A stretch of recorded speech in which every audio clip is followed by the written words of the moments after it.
So today's lecture is going to be on the U.S. and World War One. So we're on lecture number 5 in Unit 6. We're going to hit questions 26 through 31 today. So we're moving into U.S. actually participating in World War One. So Woodrow Wilson's decision. So we've talked about before how at first he even got elected on the position of neutrality. We're not going to get involved in World War One. We don't have a dog in that fight. It's none of our business. But that position begins to change. So we're talking about number 26 here. So what eventually causes Wilson to reverse his position on neutrality and break diplomatic ties with Germany?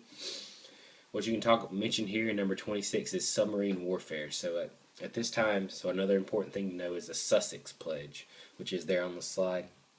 So it was a pledge made between the U.S. and Germany that basically said that Germany would not target passenger ships or ships not carrying war materials or weapons. So it's basically saying that Germany has to leave U.S. ships just carrying out sort of merchant business and that kind of things alone.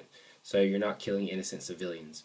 From the German perspective, it's more like it's very suspicious. It's hard to let these ships go by not knowing exactly what's in them and possibly fueling the allies that you're fighting against. So what changed the mind? So that's where we're talking about submarine warfare. So they break the Sussex Pledge. So Germany begins to really go after passenger ships. And this is also the same time of the Zimmermann Note. So this might be another important place you can mention the Zimmermann Note that we've talked about in previous lectures. So they break the Sussex Pledge. Justification. So for number 27. So what reason did Wilson give when he asked Congress to declare war on Germany? His main quote was that one there on the screen right now. It said, "The world must be made safe for democracy." So he's putting a moral sort of stigma to it. So he's making it sort of a moral cause. Like we have a duty to protect democracy, not allow all these things going on in the world hurt the chances of democracy being safe in all parts of the world. And also he pointed to German aggression, which we just talked about, with them targeting merchant ships. So think about German aggression, so he's using that as justification, and also the moral thought of the world must be made safe for democracy. So moving on, so what's going on in the U.S. at this time? So we now know the U.S. is overseas. They're involved with this big war with all the countries, most of the countries in Europe, in this trench warfare, very deadly. A lot of individuals are dying. So to fuel that sort of need for servicemen, for Army, for everyone involved in the war effort, the Selective Service Act is enacted. So for number 28. So what is the Selective Service Act? So it's conscription, or it's a draft. So that's the first thing to remember. So conscription, if you ever see that on a test, that's an important word to remember. So it's synonymous with a draft, so being able to get drafted. What the Selective Service Act did was the ability to raise a national army. So it's not just volunteers. The government could draft individuals to come into the Army. So the big thing to remember here also is that no more substitutes were allowed. So in the Civil War, we talked about how a lot of immigrants were upset that they were ending up fighting this war, and then the rich in the North and other areas didn't have to because they could pay a substitute to take their place. Now they've eliminated this substitute clause, so if you are drafted, you are responsible for going to war.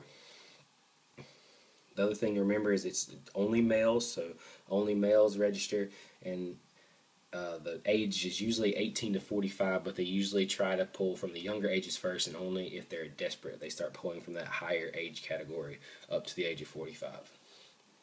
So the next thing, so Committee on Public Information. So we're talking about number 29 here. So what was the purpose of it? Well, first, what was it? So the Committee on Public Information was a government institution created to influence U.S. public opinion. So that was what it was. What was its purpose? So it was there to create enthusiasm, create support for World War I. So to sort of get the public on the government side, show them sort of where they're coming from. So it's trying to help them, and this is where you see the use of propaganda, which we'll do an activity on propaganda. But so you're really seeing the government, and this specifically the Committee on Public Information, starting to utilize propaganda to sort of show the public what they mean in a way they can understand, or a way that may scare them in some situations. And also they used advertising, so radio spots, newspapers, putting a lot of ads out there, really trying to push the message of the government trying to do what's best for the country, trying to win this war for democracy, for all these idealistic things. So the next thing, the Espionage and Sedition Acts. So for number 30. So what these were, so I know they actually are a lot similar to the things we've already talked about, the Alien and Sedition Act. So it's a way of, the Espionage and Sedition Acts are a way of limiting public protest. So the Espionage Act was technically first, and then the Sedition Act was like adding on to it. But it was prohibiting any interference with military operations. So anybody who thought they were going to stand in the way, sort of resist this, could be fined, could be arrested, could be sent to jail.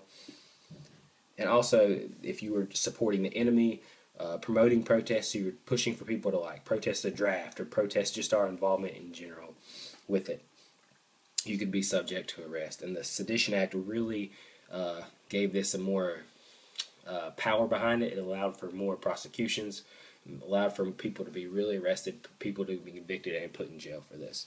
But the thing to remember here is this okay? So we're in this period where we are in World War I, but it's also these Espionage and Sedition Acts are limiting free speech. They're limiting the ability for people to voice their opinions. So that's something to think about if you think that's okay in a time of war, or maybe our freedom of speech, some of these liberties that we supposedly have, should not be limited at all. And that's what we're going to talk about next with this specific court case. So, espionage, so in the courts, so in Espionage and Sedition Acts, there are a lot of arrests going on, there are a lot of convictions, people are being sort of prosecuted for speaking out against the government, passing out leaflets or pamphlets talking about protesting and things of that nature, and really petitioning the war. And then there's this court case, so Schenck versus the U.S. So we're talking about number 31 here. So what this was, there's a guy named Charles Schenck, and he was a member of the Socialist Party of America. So he is very opposed to the draft. He feels that is an infringement on our rights. It is an infringement on all the liberties that we are supposedly holding dear in this country. So he's passing out leaflets or pamphlets, basically protesting the draft, saying, talk to your congressman, do all these things, protest. It's like, this is not right. He's really trying to just show people that maybe what's going on isn't right. But to the government, it seems like he's sort of trying to incite something. He's trying to cause trouble during this time of war when we need public support to sort of help us win. So he was arrested and then went all the way to the Supreme Court dealing with his case. So figuring out if he does have the right to do this or he doesn't have the right to do this. Well, what happens was he was actually convicted. The Supreme Court did convict him. And that's where we get this thing called the clear and present danger test, or clear and present danger clause.